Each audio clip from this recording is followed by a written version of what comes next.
CM Revanth రెడ్డిపై తీవ్ర స్థాయిలో మండిపడ్డారు బీజేపీ నేత చీకోటి ప్రవీణ్. సంపద సృష్టించడం చేతకాక వేలాది చెట్లు, పక్షులు, వందలాది జీవజాతులను నాశనం చేస్తున్నారని ఆగ్రహం వ్యక్తం చేశారు. ఈ జీవహింసను తాము సహించబోమన్నారు.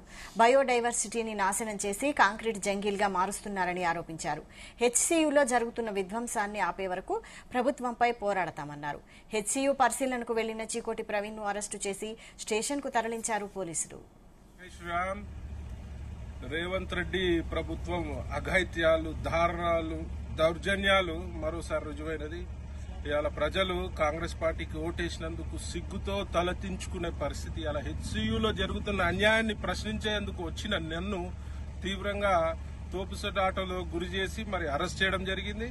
మరి నేను ఒకటే అడుగుతున్నా, ఒక భారతీయ జనతా పార్టీ నాయకుడుగానే కాకుండా మరి ఒక ప్రకృతి ప్రేమికుడుగా అడుగుతున్నా, మరి ఇంత అధ్వానమైన పాలనలో మరి అలా మనుషులే కాదు హింసకు గురవుతున్నాయి.